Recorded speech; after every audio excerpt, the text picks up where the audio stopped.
ప్రియులారా, ఈ రాత్రి వేళ మీ హృదయము ఏ భారముతో కొట్టుకుంటుంది? పగలంతా కష్టపడి అలసిపోయి రాత్రి మంచంపై వాలినప్పుడు నా జీవితము ఎటు వెళుతుంది? నన్ను నడిపించే నాథుడెవరు? అనే ప్రశ్న మిమ్మల్ని వేధిస్తుందా? అయితే ఒక్కసారి ఆలోచించండి. మనము నివసిస్తున్న ఈ లోకంలో ఎన్నో దేశాలు, ఎన్నో సరిహద్దులు, ఎందరో రాజులు మారిపోతున్నారు. కానీ ఎన్నటికీ అంతము లేని ఒక రాజ్యము ఉందంటే మీరు నమ్ముతారా? యేసు ప్రభు మనకు నేర్పించిన పరలోక ప్రార్థనలో నీ రాజ్యము వచ్చునుగాక అని మనము ప్రతిరోజు ప్రార్థిస్తున్నాం. అసలు ఆ రాజ్యము ఎప్పుడు వచ్చింది? అది భవిష్యత్తులో ఎప్పుడో వచ్చేదా? లేక ఇప్పటికే మీ జీవితంలోనికి ప్రవేశించిందా? మీ హృదయపు తలుపుల వెనుక ఒక గొప్ప రహస్యము దాగి ఉంది. దేవుడు ఆలస్యము చేస్తాడు కాని ఎన్నడూ విస్మరించడు. ఈ రాత్రి ఆయన మీతోనే మాట్లాడబోతున్నాడు. చివరి వరకు ఈ ఆత్మీయ ప్రయాణంలో నాతో కలిసి ముందుకు సాగండి. మీ అంతరంగంలో ఒక అద్భుతమైన మార్పును మీరే చూస్తారు.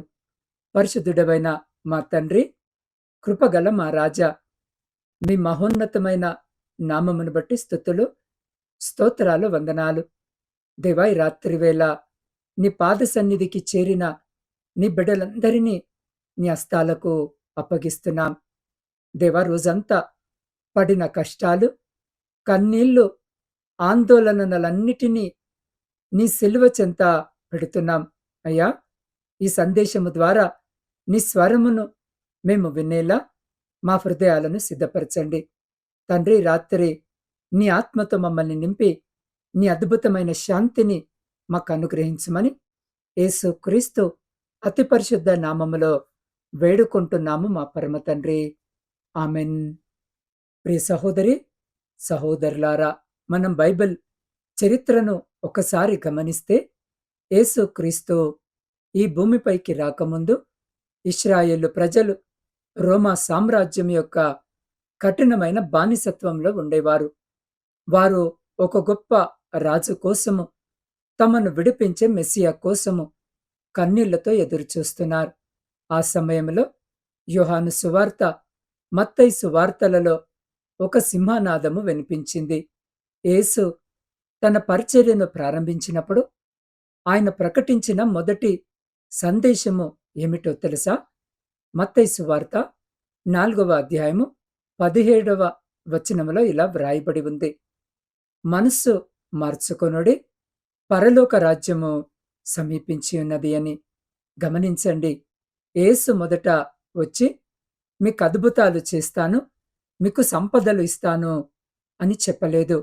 ఆయన చెప్పిన మొదటి మాట, దేవుని రాజ్యము, రాజు వచ్చేశాడు కాబట్టి మీ హృదయాలను సిద్ధము చేసుకోండి అని ఆనాటి సమాజానికి, రోమా సామ్రాజ్యపు అణిచివేతలో ఉన్న పేద ప్రజలకు ఆయన ఒక నూతన నిరీక్షణను అందించారు. ప్రియులారా, ఈ రోజుల్లో మనము రాజ్యము అనగానే పెద్ద పెద్ద కోటలు, కత్తులు, సైన్యాలు, భౌగోళిక సరిహద్దులు అనుకుంటాము. కానీ యేసు ప్రకటించిన రాజ్యము అటువంటిది కాదు. లూకాసు వార్త 17వ అధ్యాయము 20 మరియు 21వ వచనాలలో శాస్త్రులు, పరిసయ్యులు యేసును ఒక ప్రశ్న అడిగారు, దేవుని రాజ్యము ఎప్పుడు వస్తుంది అని. అప్పుడు యేసు వారికిచ్చిన సమాధానము అద్భుతమైనది. దేవుని రాజ్యము కంటికి కనిపించినట్లు రాదు. ఇదిగో దేవుని రాజ్యము మీ మధ్యనే ఉన్నది. బైబిల్ గ్రంథాన్ని లోతుగా అధ్యయనము చేస్తే ఇక్కడ ఒక గొప్ప ఆత్మీయ సత్యము దాగి ఉంది. దానినే దైవజనులు ఇప్పటికే కానింకా సంపూర్ణమవ్వలేదు అని పిలుస్తారు. అంటే యేసుక్రీస్తు మొదటిసారి ఈ భూమిపైకి వచ్చినప్పుడే దేవుని రాజ్యము మన హృదయాలలో, మన మధ్యన ప్రారంభమైపోయింది. కానీ ఆయన రెండవసారి మహిమతో తిరిగి వచ్చినప్పుడు ఆ రాజ్యము ఈ విశ్వమంతటా సంపూర్ణముగా స్థాపించబడుతుంది. ఒక చిన్న విత్తనాన్ని భూమిలో నాటిన రోజునే చెట్టు పుడుతుంది. కానీ అది పెరిగి పెద్దదై మధురమైన ఫలాలు ఇవ్వడానికి సమయము పడుతుంది. అలాగే యేసు శిలువపై తన రక్తాన్ని చిందించినప్పుడు దేవుని రాజ్య స్థాపన జరిగింది. ఆయన మళ్ళీ వచ్చినప్పుడు ఆ రాజ్యము సంపూర్ణ ప్రత్యక్షతను పొందుకుంటుంది. యేసు ఎక్కడికి వెళ్ళినా అక్కడ అద్భుతాలు జరిగాయి. కుంటివారు నడిచారు, గుడ్డివారికి చూపు వచ్చింది, దుష్టాత్మలు పారిపోయాయి, పాపులకు క్షమాపణ దొరికింది. ఎందుకు? ఎందుకంటే రాజు అక్కడ ఉన్నాడు. రాజు ఎక్కడ ఉంటే రాజ్యము అక్కడ ఉంటుంది. ఈ రాత్రి మీ జీవితంలో కూడా యేసు మీ హృదయంలో రాజుగా కూర్చుంటే మీలో ఉన్న భయము పారిపోతుంది. మీ కన్నీళ్లు ఆనందముగా మారుతాయి. అందుకే యేసు తదుపరి మాటను నేర్పించారు. నీ చిత్తము పరలోకమందు నెరవేరినట్లు భూమి మీదను నెరవేరునుగాక. దేవుని రాజ్యము ఎక్కడైతే ఉంటుందో అక్కడ రాజు చిత్తమే జరగాలి. పరలోకములో దేవదూతలు దేవుని ఆజ్ఞను వినగానే క్షణమాత్రములో లోబడతారు. అక్కడ ఎలాంటి ఆలస్యం ఉండదు, ఎలాంటి తిరుగుబాటు ఉండదు.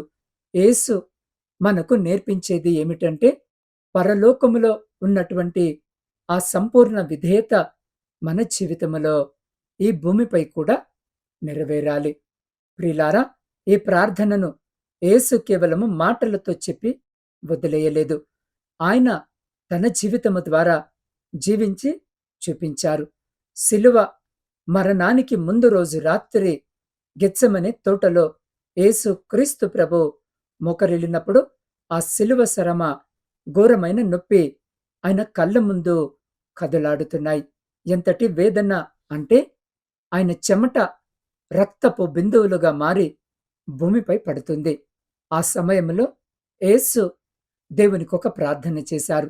లూకా సువార్త 22వ అధ్యాయము 42వ వచనములో, నా చిత్తము కాదు నీ చిత్తమే నెరవేరునుగాక అని ప్రార్థించారు. అది నిజమైన దేవుని రాజ్య స్వభావము. తన సొంత ఇష్టాన్ని తండ్రి పాదాల చెంత సమర్పించడమే పరలోక ప్రార్థన యొక్క జీవమున్న ఉదాహరణ. నా ప్రియ సహోదరి సహోదరులారా, కొన్నేళ్ల క్రితము జరిగిన ఒక నిజ జీవిత సంఘటనను మీకు జ్ఞాపకము చేస్తాను. ఒక నగరములో ఒక కుటుంబం ఉండేది. ఆ కుటుంబ పెద్ద హఠాత్తుగా ఒక వ్యాధి బారిన పడ్డాడు. వ్యాపారంలో నష్టాలు వచ్చాయి. అప్పుల వాళ్ళు వారి తలుపు తడుతున్నారు. పిల్లల చదువులు ఆగిపోయే పరిస్థితికి వచ్చింది. ఆ భార్య ప్రతిరోజు మోకరించి, ప్రభువా, నాకున్న అప్పులన్నీ ఇప్పుడే తీరిపోవాలి, నా భర్త ఆరోగ్యం ఇప్పుడే కుదుటపడాలి అని ఏడ్చేది.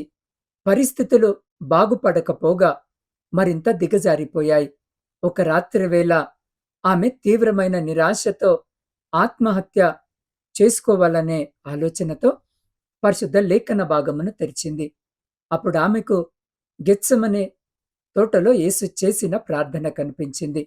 నా చిత్తము కాదు నీ చిత్తమే నెరవేరునుగాక అని.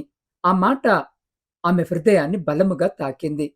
ఆమె కన్నీళ్లతో మోకరిల్లి, దేవా, ఇప్పటి వరకు నా స్వంత ప్రణాళికల కోసము నిన్ను వాడుకోవాలని చూశాను.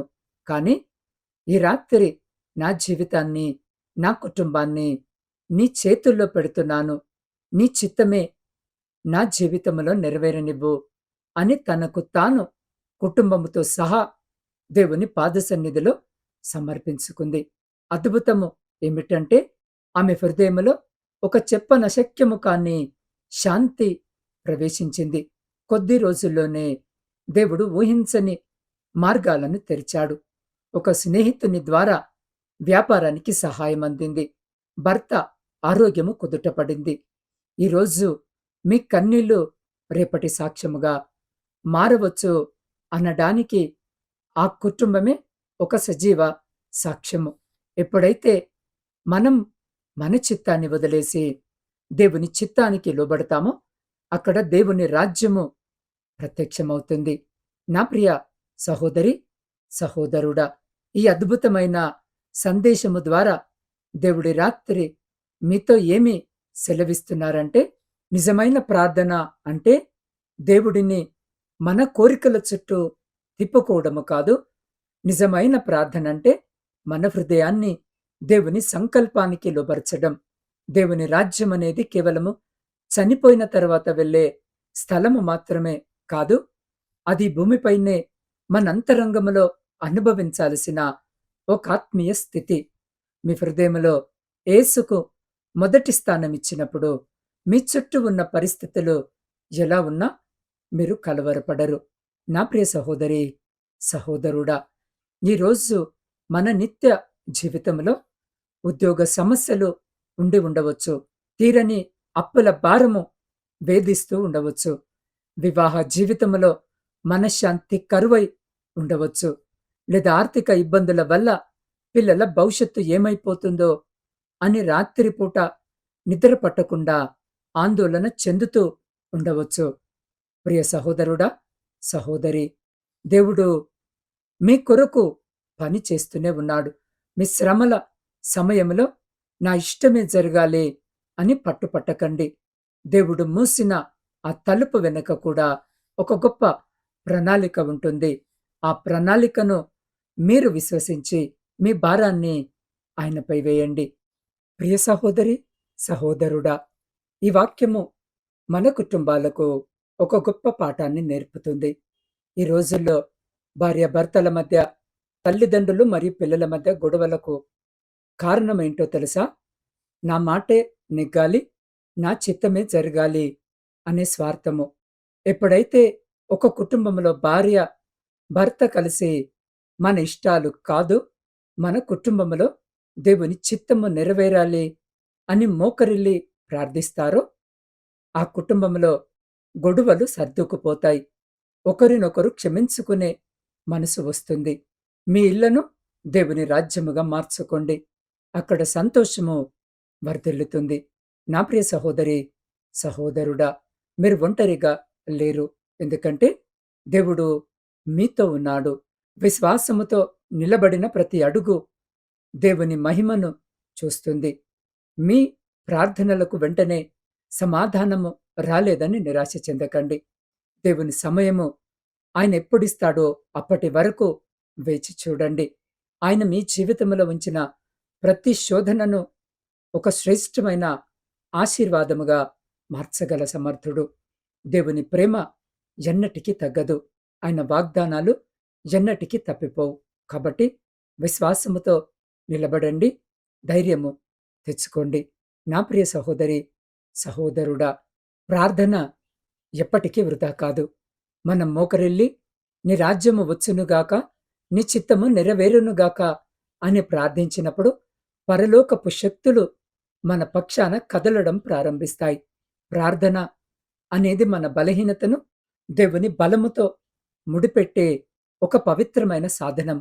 నిశ్శబ్దంగా ఉన్న ఆకాశము వెనుక దేవుడు మీకోసము ఒక అద్భుతమైన కార్యాన్ని సిద్ధము చేస్తున్నాడని మర్చిపోకండి. ఈ సందేశం యొక్క సారాంశము ఒకటే.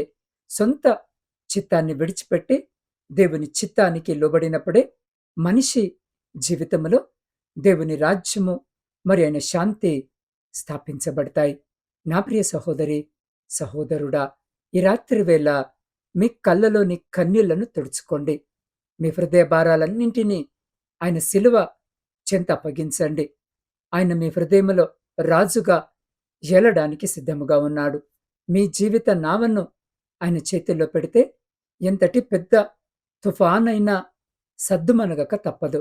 ఈ రాత్రి దేవుని సన్నిధి మిమ్మల్ని ఆవరించి మీకు ప్రశాంతమైన నిద్రను, నూతన బలమును అనుగ్రహిస్తుంది. కాబట్టి ఈ సమయంలో ఈ వాక్యము వింటున్న మీరు ఏ చోట ఉన్నా, ఏ స్థితిలో ఉన్నా వీలైతే మోకరించి లేదా నిలబడి ఉండి మీ 2 చేతులు ఆకాశము వైపుకెత్తి నాతో పాటు ఈ ప్రార్థనలో ఏకీభవించండి. పరిశుద్ధుడా, ప్రేమగల మా ప్రియ పరలోకపు పరమ తండ్రి, నీ అపారమైన ప్రేమను బట్టి నీకే కృతజ్ఞత వందనాలు. దేవా, ఈ రాత్రి నీ వాక్యాన్ని విన్న ప్రతి బిడ్డను పేరు పేరున దీవించండి, ఆశీర్వదించండి నాయనా. వారి కుటుంబాలలో, వారి హృదయాలలో నీ రాజ్యమును స్థాపించండి. వారి స్వంత చిత్తము కంటే నీ పరిశుద్ధ చిత్తానికి లోబడే వినయాన్ని వారికి దయచేయండి. ఎవరైతే తీవ్రమైన అనారోగ్యముతో బాధపడుతున్నారో వారికి నీ గాయపడిన హస్తాలతో స్వస్థతను అనుగ్రహించండి. అప్పుల బాధల్లో, ఆర్థిక ఇబ్బందుల్లో ఉన్న కుటుంబాలకు నూతన మార్గాలను చూపించండి. దేవా, ఉద్యోగాల కోసము, వివాహాల కోసము ఎదురు చూస్తున్న యవన బిడ్డల జీవితాలలో నీ చిత్తానుసారమైన మేలులను దయచేయండి. నిరాశ, భయము, ఒంటరితనముతో ఏడుస్తున్న వారి కన్నీళ్లను తుడవండి. రేపటి దినము, రాబోయే పరీక్షల కొరకు, ప్రయాణాల కొరకు నీ తోడును అనుగ్రహించండి. మా దేశాన్ని, మా సంఘాలను నీ కృపలో భద్రపరచండి.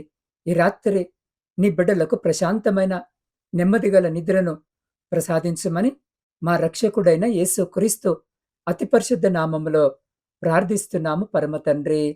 ఆమెన్. ప్రియులారా, యేసు ఎందుకు మాకు కావలసిన ఆహారం నేడు మాకు దయచేయము అని మాత్రమే చెప్పాడు. ఒక నెలకు కావలసినది అని ఎందుకు చెప్పలేదు? ఈ ప్రార్థన కేవలము భౌతిక ఆహారము గురించేనా, లేక జీవాహారమైన క్రీస్తు గురించిన లోతైన రహస్యాన్ని కూడా తెలియజేస్తుందా? నిర్గమ కాండములోని మన్నా, యోహాను సువార్తలోని జీవాహారము మరియు మన దైనందిన విశ్వాస జీవితము మధ్య ఉన్న అద్భుతమైన సంబంధాన్ని తదుపరి ఎపిసోడ్లో కలిసి తెలుసుకుందాం. ప్రతిరోజు సాయంత్రము 7 గంటలకు ప్రసారమయ్యే ఈ సిరీస్లోని ఒక్క ఎపిసోడ్ను కూడా మిస్ కావద్దు. ప్రియులారా, ఈ ఆత్మీయ సందేశము మీ హృదయాన్ని తాకినట్టయితే తప్పకుండా ఈ వీడియోను లైక్ చేయండి, నా ఛానల్ని సబ్స్క్రైబ్ చేసుకోండి. మీ హృదయపూర్వకమైన ప్రార్థన అంగీకారాన్ని కామెంట్ రూపంలో ఆమెన్ అని రాసి తెలియజేయండి. మీకున్న ప్రత్యేకమైన ప్రార్థన అవసరాలను స్క్రీన్ మీద కనిపిస్తున్న నా వాట్సాప్ నంబర్కి తెలియజేసినట్టయితే నేను మీ కొరకు ప్రతిదినము ప్రార్థిస్తాను. ప్రియులారా, దేవుని ప్రేమను ఇతరులకు పంచడానికి కనీసం 3 స్నేహితులకు లేదా మీ కుటుంబ సభ్యులకు ఈ వీడియోను షేర్ చేయండి. లేదా మీ వాట్సాప్ స్టేటస్లో షేర్ చేసి దేవుని వాక్య పరిచర్యలో భాగస్వాములవ్వండి. దేవుడు మిమ్మల్ని, మీ కుటుంబాలను సమృద్ధిగా ఆశీర్వదించునుగాక.